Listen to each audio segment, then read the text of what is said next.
Professor Panda, wake up! Wake up! What's going on here? Welcome, scholars. I'm Professor Panda, and you are in my laboratory. You and I will be exploring today. We will explore our imaginations. We will dive into Storyland and read stories about the country mouse and city mouse. Let's get ready, scholars. Get comfy, sit back, and jump into the imagination of the storybook. Let's go, scholars. It seems I'm forgetting something. What is it? Oh, yeah.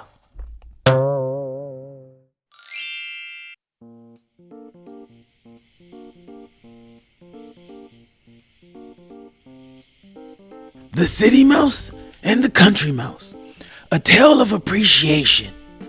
Once upon a time, a country mouse named Oliver, in a hole under the root of a big oak tree. Oliver loved the sound of squirrels chattering during the day and crickets chirping at night. He loved the smell of rich dirt and hardy grass all around him. One day, Oliver invited his city cousin, Alistair, for a visit. Before Alistair arrived, Oliver tidied up his hole. He straightened his oak leaf bed. He spread fresh pine needles on the floor. He scrubbed the tuna can table and polished the bottle cap plates. Then Oliver sat by the entrance to his hole, gazed out at the stars, and waited for his cousin Alistair to arrive. When Alistair arrived, he set his fine leather suitcase on the pine needles. I say, cousin, is this your cellar? He asked Oliver. No, said Oliver. It's my house. Oliver showed Alistair the back of the hole where he stored his grain. He led Alistair up onto the knob of the old oak root where he sometimes sat to watch the sunset. Then he sat Alistair down at the tuna can table and served him a dinner of barley corn and wheat grain. Alistair nibbled his meal politely. This certainly tastes as though it's good for me. He coughed and swallowed. A bit dry, perhaps. Could I bother you for a cup of tea? Oliver brewed up a thimble of dandelion tea for the both of them. Here's to my cousin Alistair. Thanks for visiting, toasted Oliver. When the thimbles were empty, Oliver changed into his long johns, Alistair changed into his silk pajamas, and the mice settled into their oak leaves for the night. After Alistair rustled around in the oak leaves for a while, he finally drifted off to sleep. Oliver awoke early in the morning as usual. A robin family twittered in the oak leaf tree. A rooster crowed at a nearby farm. Alistair squeezed his pillow over his ears. Oh dear, what is that confounded racket? He murmured. Well, that's the sound of the morning country, said Oliver. It's the wonderful music that makes me want to start a new day. Alistair pulled his pillow from his face and opened one eye. You start your day in the morning, he asked. Here in the country, we rise at dawn, Oliver said. Buttoning his overalls, he pulled on his sturdy work boots and pushed his wheelbarrow out into the morning sun. Alistair rolled to the edge of his oak leaf bed. He wiped the sleep from his eyes. He slid his feet into his shiny black dress shoes and followed his cousin outside. Oliver gathered acorns and stacked them near his hole. Then he shucked the seeds from the tall ryegrass and carried them into the hole.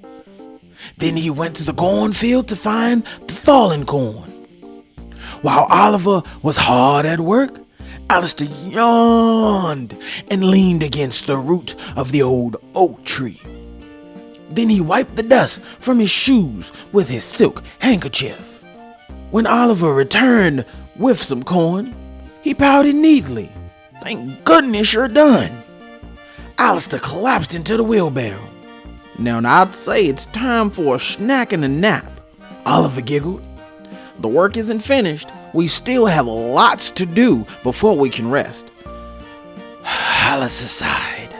I'm simply not cut out for the country life, he said. A mouse could starve to death here.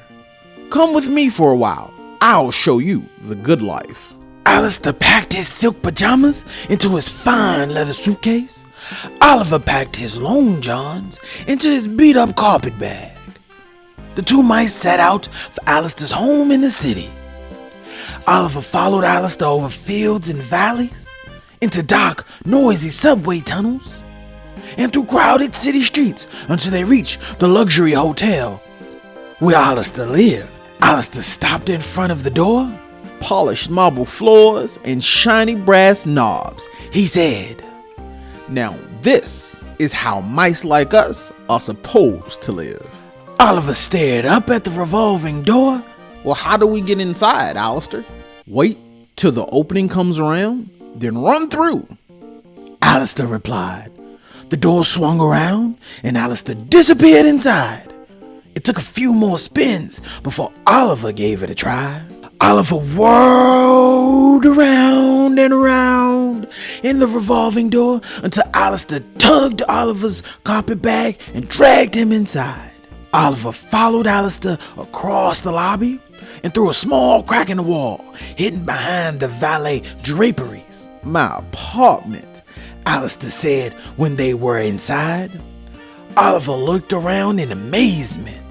Alistair's house was filled with gold candlesticks, crystal goblets, and linen napkins. We're under the bandstand.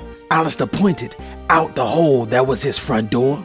An orchestra plays, and ladies and gentlemen dance every night until dawn. Well, how can you sleep with all that noise? Oliver asked. Sleep, said Alistair.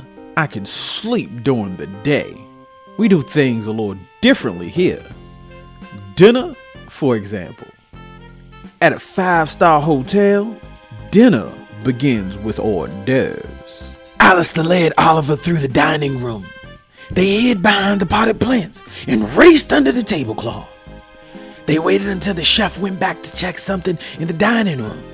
Then they scampered across the kitchen and into the dark pantry where Oliver stumbled over something. Do be careful, said Alistair. Oliver saw what he stumbled over. It's a mousetrap? Alistair scooted it under a shelf with his paw. You'll learn to stay away from them. Alistair led Oliver up the shelves to the hors d'oeuvres. Alistair gobbled fancy crackers, nibbled pasta, and even managed to chew a hole in a tin can of smoked salmon. Now this, said Alistair, panting his tummy, is fine dining. Oliver was still so frightened that he barely ate a crumb.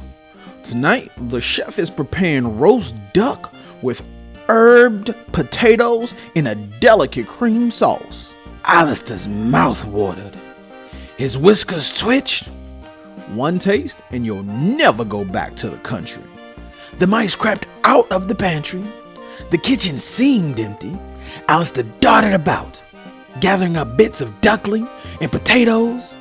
He didn't notice the chef marching back into the kitchen. But the chef noticed Alistair. You again, shouted the chef.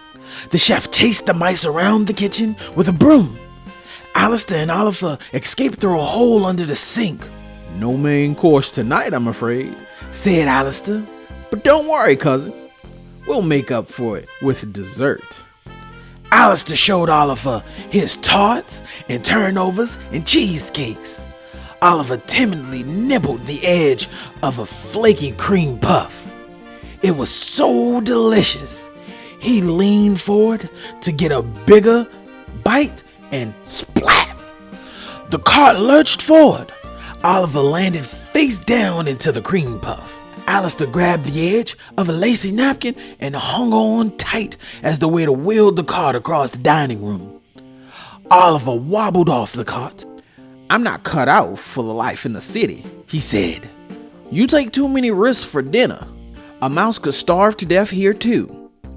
I'm going home to the good life. So Oliver dragged his carpetbags through the crowded city streets, over the fields and valleys, until he reached his hole under the root of the big old oak tree. He ate a late supper of acorns and wheat kernels, then curled up in his oak leaf bed. He could hear the crickets chirping. Back at his hotel, Alistair curled up in his linen napkin and listened to the orchestra play. Both mice sighed. I love being home, they said. Appreciation. The two mice realized that there was no place like home. They learned to appreciate the life that they had. The city mouse was not happy living in the country, and the country mouse was not happy living in the city. Neither homes were better than the other, but each mouse was happy in his own home. Have you ever stayed at a friend's house and noticed that things seem strange or different from your house? That doesn't mean that your friend's house is not as good as yours. You're probably more comfortable in your own home, with your family and your own toys. This means that you appreciate what you have. Scholars, that ends our story times for this adventure. But join us for the next adventure. Who knows, maybe we'll be fighting dragons, saving damsels in distress, or learning life lessons from our old friends like the city mouse and the country mouse. Thank you for watching, scholars.